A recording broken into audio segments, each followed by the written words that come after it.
Welcome to Backyard Cigars. And this is part two of Valentine's Day. Now, this poem or story, better yet, this is a story because the first one was actually a poem. But this is a story to touch your heart. And the setting is just to set it up because I'm not going to read the whole entire small book. Is this is a dinner party where some very rich and prominent people are attending, and you've got some interesting characters that have gathered at this dinner. Some were once struggling poor folk who have hit the big time, others are distinguished and have been rich most of their lives.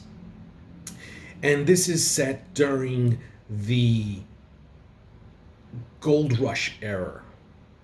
And this is back in the time when a lot of people were making their fortune in oil, gold, asphalt, you name it.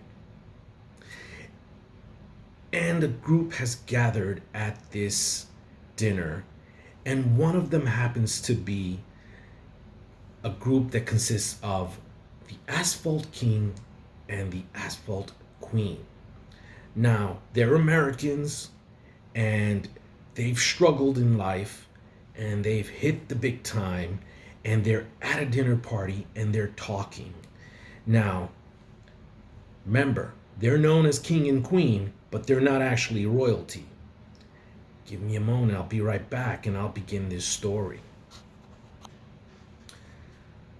So the queen is at the table and she begins to tell a story, an interesting one that catches everyone's attention. And she starts off. When we left civilization and struck for the hills, we naturally traveled light, seeing we carried everything on horseback. But Jim, the Asphalt King, would tote a big supply of cigars, and they were a powerful comfort to him. When he come back of evenings, he sat there and puff, and I look so contented. I used to wonder what under the canopy it was that made a man enjoy keeping a bonfire of dead leaves going in his head. But Jim took a powerful sight of coziness out of them brown weeds of his. Every now and then, though, he'd break out with a doggone it, Molly, a cigar ain't a cigar when a fellow smokes by himself. I can get along all right without anybody around, but you, except when it comes to cigar time. Then I get almighty lonesome for a fellow smoker. Night after night, Jim would flare up like that, and I couldn't seem to think of anything to say but, "It's too bad, Jim." That was all. Just, "It's too bad, Jim." But by and by, an idea struck through my head, and the next day, soon's ever Jim had went out prospecting, I hunted up one of his cigars and looked at it very dubious. A long black cigar ain't especially becoming to a woman's face. And besides, I'd been brought up to believe that a lady who would smoke, why, there wasn't anything she wouldn't do. I hesitated a long time, but I allowed finally that the Lord would forgive the sin for Jim's sake. And so I lit it. I took about 3 puffs, and then I reckoned the Lord was making signs that he didn't approve. The floor of the shack began to rock to and fro, and I sat right down expecting to see the roof spill in on me. I never felt just that way except when I was on the steamer coming over here. Same rolling motion, same feeling that my stomach was unhappy. Now, the English guests were plainly shocked at the mention of this forbidden organ. It was before Mr. Barry's happy invention of the term, Little Mary. But the Queen, innocent of her offense against the British morals, went on. That night, when Jim come home all tuckered out and began fussing once more about hating the smoke alone, I says to him, well, how mankind ever got to liking those things, I can't understand. I should think they'd make you sick as a dog. Jim kind of laughed and said, well, I reckon they sure did. The first time I ever tried one, I was only a boy about knee-high to a grasshopper. And I went behind Pa's barn and monkeyed with the cigarette the hired man give me. Gee, he says, but I was tore up inside. The barn went up like a balloon, and the trees in the back pasture got all tangled up together. But a week later, I tried again. And the second time, I wasn't quite so upset. The barn stayed on the ground and only the trees got twisted, he says. The third time, he says, I got clean through with one. And when I walked to the house, all I noticed was that the ground was kind of soggy and it was mostly rolling prairie where I went. But after that, he says, I like tobacco so much that I'm lonesome without it. Then Jim told me, said the Queen, it was like the way he come to fancy me. First time he seen me, he told me, he thought I was the homeliest, freckledest, loudest mouthed, gigglingest girl he ever see. And he said he wondered how such girls ever got married. He thought my trunk was checkered straight through for old Maidstown. Next time he seen me, he told me he forgot about the freckles and he just hated my everlasting laughing, mostly at him. Finally, he got so, he said he'd rather have me laugh at him than have any of the girls make love to him. Then one night, he popped the question. I guess the ground was kind of rolling prairie again that night, eh, Jim? She says to the Asphalt King. Jim blushed like a hollyhock and choked on the chartreuse. The Queen giggled like a girl and resumed. Well, we won't switch to that. What Jim said, though, made me think I ought to give the cigars another chance. So the next day, I go out for another one and begun on it. I didn't fall down this time because I laid down first. But I thought I was in a hammock in a high wind and I give up the job once more. That night, same growl from Jim. He certainly looked kind of down in the mouth, so next day I tried it again. Well, cigars is like olives. When Jim struck it rich and we come east, I had to learn everything from the start. I ain't one of those seen better day folks. I was born poor and brought up plain. But when the day come that our only worry was how to spend the royalties that kept coming in, I took lessons in how to wear clothes, how to walk, how to eat, how to talk, and how to almost everything. I begun too late to get very far, but my intentions was good. The only thing I found easy was learning to like most things to eat, even if I couldn't tell them apart with their French names. I got an olive teacher and took lessons so that now I can eat an olive and look almost as if I liked it. It was the same way with cigars. About the fifth day, I got clean to the end of one.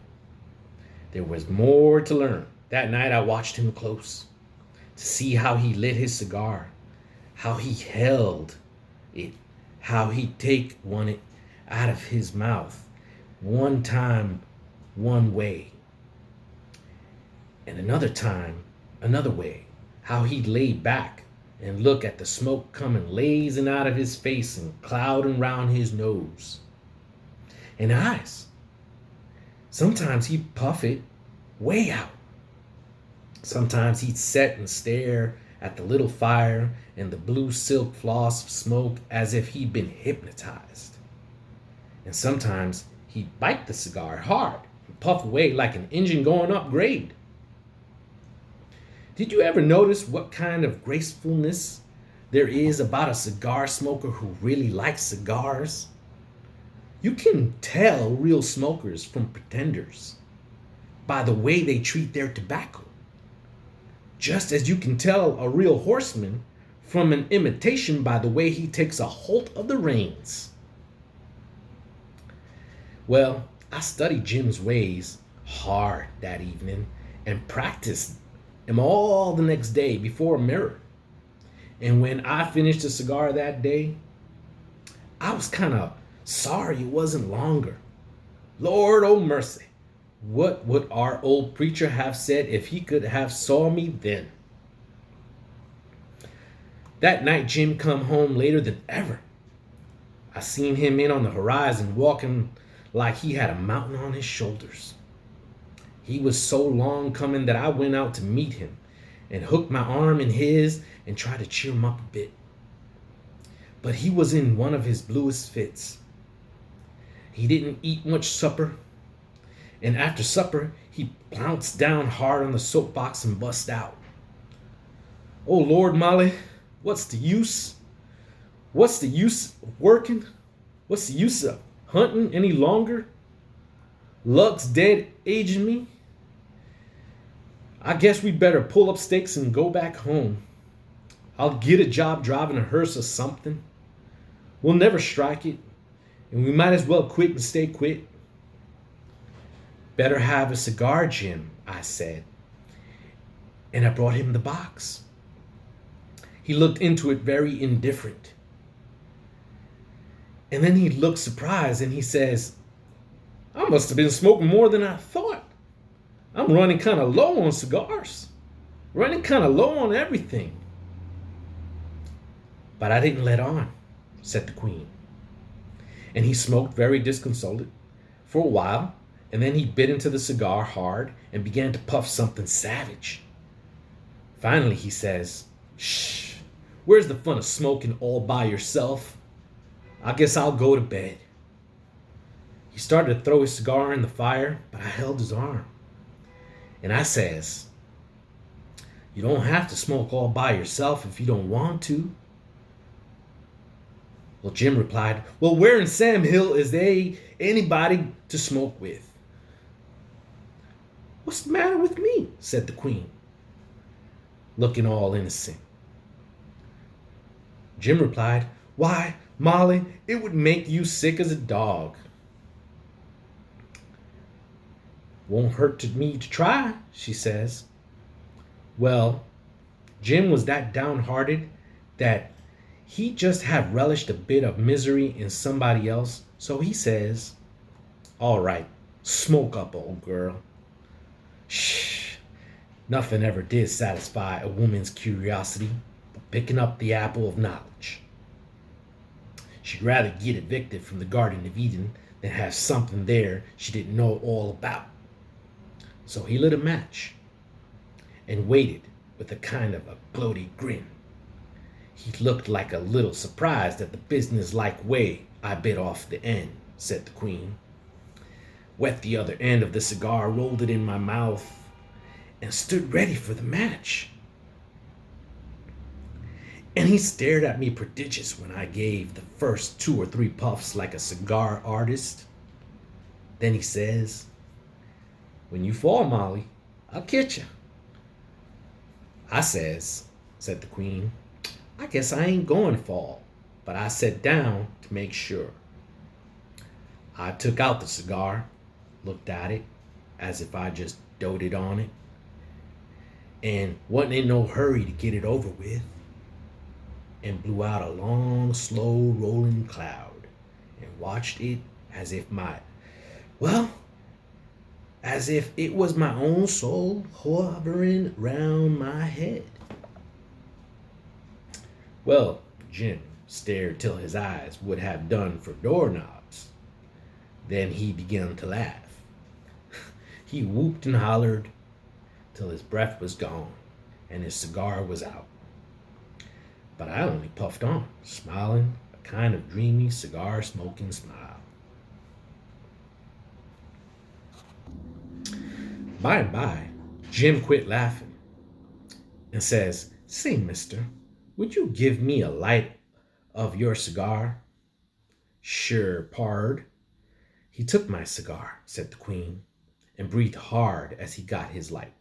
Before he handed back my cigar, he looked me in the eyes, laid his hands on my two shoulders, and kissed me.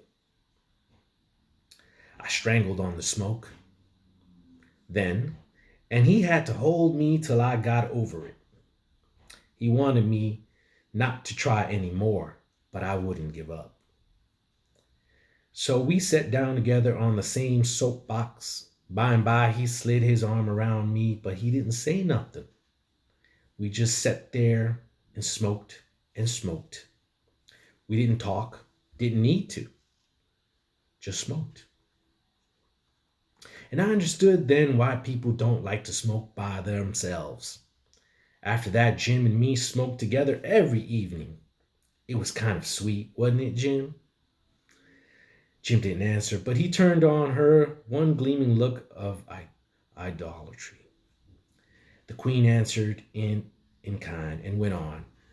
There ain't much more to tell. One afternoon, Jim come loping home yelling like mad. And I grabbed our gun and run out to help him. But he hollered, "Molly, I found it. I found it. Eureka." "Gold," I says. "Not gold, but something better. Asphalt. A whole lick of it. Enough to pay the whole universe." And so he had. And now, that's how he come by his name, the Asphalt King. After a while, we come out on east and tried to learn how to spend money. We met a lot of fine folks whose bringing up was different from ours, and we shocked them considerable. I didn't have to be told, though, that cigar smoking wasn't considered proper. I never dashed to tell my own folks about it either, especially as I'd come to have a sort of sneaky fondness for it. And Jim used to make me slip away to our room in the Waldorf and smoke with him when he was wore out with folks. But finally, of course, the doctor got after him because his heart wasn't what it used to be. And they made him swear off on cigars. And he says to me, "You go right on smoking, Molly. It does me good to see you. It reminds me of old Lang Syne. I've tried it once alone, but I could see that watching him made him all the hungrier to smoke," said the Queen. "So I quit, just as I begun, to make it easier for Jim. Hey, Jim?" She reached over and laid her hand on his. Then the hostess rose, and as the ladies withdrew, I said to Miss Nesmith, "Now do you wonder that we Americans are proud of our women? Now do you wonder why we Americans are proud of our women?" And I dedicate this story to my love, Melissa. Thank you for watching on Backyard Cigars.